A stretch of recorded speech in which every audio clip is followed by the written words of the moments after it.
Gimana Pak? Oke. Yuk. Ada yang lewat sini. Oke, Mas Gunawan mungkin sekarang lagi sibuk apa nih Mas? Kesibukan ya untuk persiapan latihan, beberapa project untuk main lagi, syuting lah. Mungkin untuk pengalaman nonton film hari ini seperti apa? Wah, sangat terharu, sangat merinding, terus penuh tangisan. Karena ini film sangat menyentuh banget ya untuk keluarga khususnya. Ya, bagaimana kedekatan seorang orang tua dan anak ya. Pokoknya tonton, pokoknya insya Allah menjadi inspirasi bagi teman-teman atau anak-anak muda ya, khususnya yang tidak dekat dengan orang tuanya bisa melihat ini dan akhirnya insya Allah akan menjadi erat dan jadi lebih dekat dengan Oke. Mas, mungkin ini kan hari ini kompak nih bersama keluarga, istri, anak-anak juga. Memang gimana nih kompak seperti ini? Kualitas yang menjaga sendiri atau gimana? Kebetulan kita baru pulang kerja semua soalnya. Kita baru pulang kerja, Mas Kutu baru pulang kerja, saya juga, anak saya juga. Jadi kita kumpul, bilang ini poin sama-sama kita kumpul. ini momentum yang pas lah biar anak-anak tahu nih. Jadi bisa belajar dan melihat. Jadi betapa apa ya orang tua sesibuk apapun harus. Memang cara parenting Mas Gun dan istri mungkin seperti apa sih ke anak-anak nih? Lebih kayak temen jadi. Kita lebih kayak temen. Ya kayak temen ya bisa komunikasi baik, bagus terus ya banyak curhat. Dia anak sekarang udah gede ya. Curhat apa kak? Dek. coba. Mas Gunawan tadi ini kan filmnya soal keluarga nih. Mungkin ada nggak cerita yang mungkin tadi relate dengan kehidupan Mas Gunawan? Cerita apa sih? Soal keluarga tadi nih filmnya nih. Mungkin ada nggak Mas yang relate tadi sama kehidupan keluarga? Film ini relate banget ya. Saat saya misalkan anak saya ini jauh kan kuliahnya di luar ya. Ya saat ada momentum adegan sewaktu ayahnya telepon dari laut, walaupun saya di barat, cuma komunikasi jauh kan. Ada momentum adegan yang memang kangen di saat itu. Ya dialognya hampir sama gitu. Hampir sama. Kangen, dek, kali ngapain, malah kayak gitu aja sebelumnya.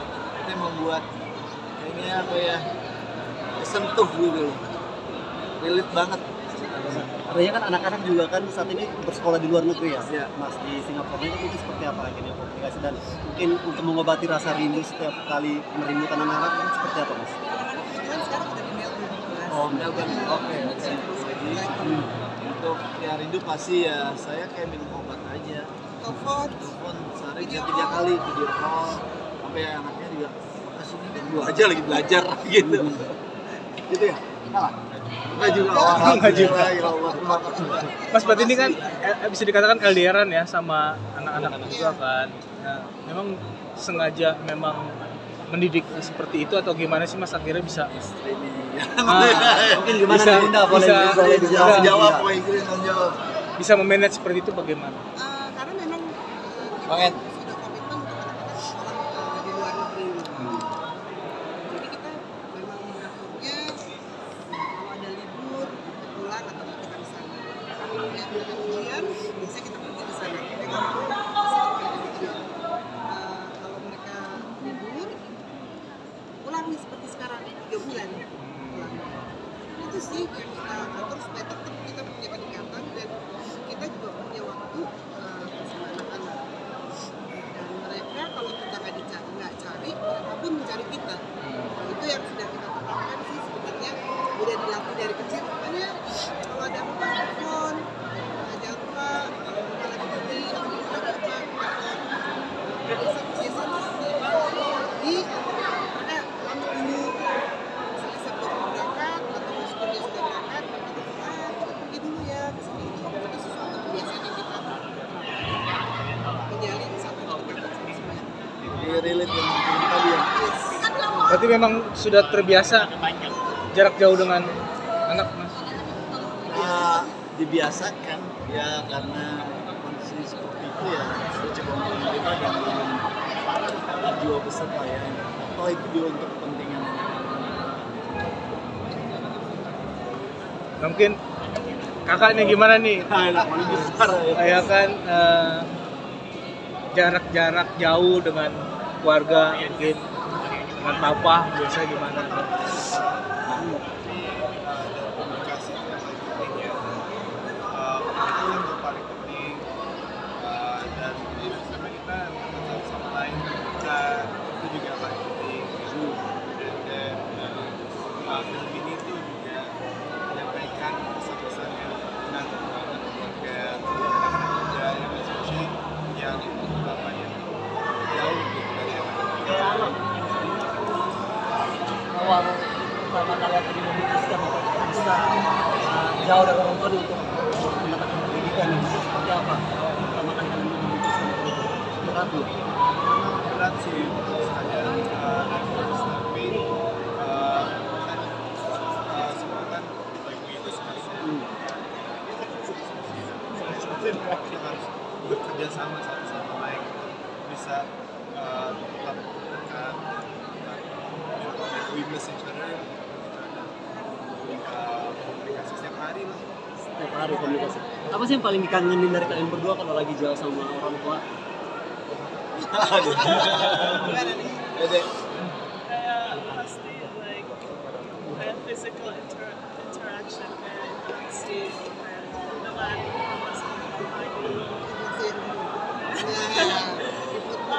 Saya sama kayak like kita yang mau keluar kayak nonton dinner kayak selalu spending time with each other. Quality time. Ya quality time. Jadi kebetulan kita tuh semuanya punya kebiasaan soalnya pergi nonton. Jadi kalau weekend kita pergi nonton, jadi mungkin hal-hal seperti itu yang kita kangen ketika kita nggak ada. Even waktu kita tinggal di, saya sempat tinggal di Melbourne bareng sama mereka 8 bulan itu kita melakukan itu. Jadi weekend yuk kita pergi nonton yuk sama-sama seperti waktu di Jakarta sama. Itu kita lakukan. Jadi mungkin itu yang kadang-kadang mereka kangenin. Itu ya. Tapi LDR sendiri sudah berapa tahun sih mas dengan anak-anak? Air udah berapa tahun? 1,5 tahun. Tapi sejauh ini penyesuaiannya udah baik aja ya, maksudnya udah seberat yang pertama-tama. Seberat yang pertama kali kalian harus jauh dari orang tua. Ya, mungkin adjustment. Tadinya kan papa duluan pulang pas kita masih di sini, tapi pas begitu kita ke Melbourne baru juga pulang. Jadi gue lama-lama udah biasa, tapi sometimes we miss each other. Melihat papa yang mungkin berkarir di dunia entertaining, mungkin kalian berdua sendiri gimana nih? Akhirnya punya ketertarikan tersendiri atau memang udah punya interest tersendiri atau emang udah punya pilihan masing-masing? Sometimes kita sih kayak aku kadang-kadang ada interestnya gitu. Seperti apa tuh? Interested aja, pengen coba aja. Oke. Tapi sekarang lagi fokus sama dari Berarti kan anak-anak fokus kuliah nih mas, ada yang udah kelihat ngikutin jejak sang papanya nggak sih mas? Nah, tadi kan udah terjawab kan. Terus juga kan. Yes. Nah, tetap kelak itu ketika ada tawaran, mau. Ayo. Gimana? Ya, kalau seandainya tawaran itu datang. fokus dulu lah gitu ya dulu nanti opportunity-nya lihat aja. Kalau dari adik sendiri ini seperti apa? Kalau aku sih kayak pasti harus fokus dulu sama university ya, sering kayak LinkedIn gitu. Ya mungkin kayak prioritas like university. Saya Berarti bisa dikatakan tidak memungkiri kalau anak ikut terjun entertain mas? Kembaliin pada anak-anak aja, misalnya anak itu ingin mencoba ya, tapi saya silakan. Tapi ya itu balik lagi, jangan lupa tanggung jawab studinya. Oke, berarti tetap fokus dalam pendidikan juga. Harus selesaikan dulu sampai selesai, kalau mereka ingin coba untuk di dunia seni, kayak papanya kebetulan nih anakku nyanyi juga gitu. Apakah mau nyanyi? Nah, Main musik juga bisa. Banget, banget. apa mau terjun di dunia musik Indonesia gimana atau tetap fokus mau berakting kayak papa? Aku sih kayak pernah juga bikin like music video tentang cyberbullying tentang kayak experience. Seperti kalau sekarang dengan kayak fokus dengan belajar dulu, nanti bisa decide kayak kayak Jadi pengalaman video klip itu pun dari pengalaman pribadi kamu ketika pernah mengalami bullying waktu itu. kayak cyberbullying di Instagram. Itu jadi keresahan kamu atau seperti apa? Sorry. Jadi keresahan Oh ya, kayak ya aku kayak rasanya kayak masih kayak sedih, kesel, dan juga kayak question kayak like why do they hate on me? Dan kenapa aku kayak dapat komentar kayak gini? Ya itu kan dunia social media ya. Jadi sometimes kayak sangat ganggu dan kayak how you feel like you have to go through it. Oke, cukup. Oke, Kak boleh sebutin Kak namanya siapa Kak? Kak Kaira. Kak Kaira. Dan Abang? Oh, Kaira. Abang Kaira. Oke. Oke. Terima kasih Mas ya. Terima kasih banyak.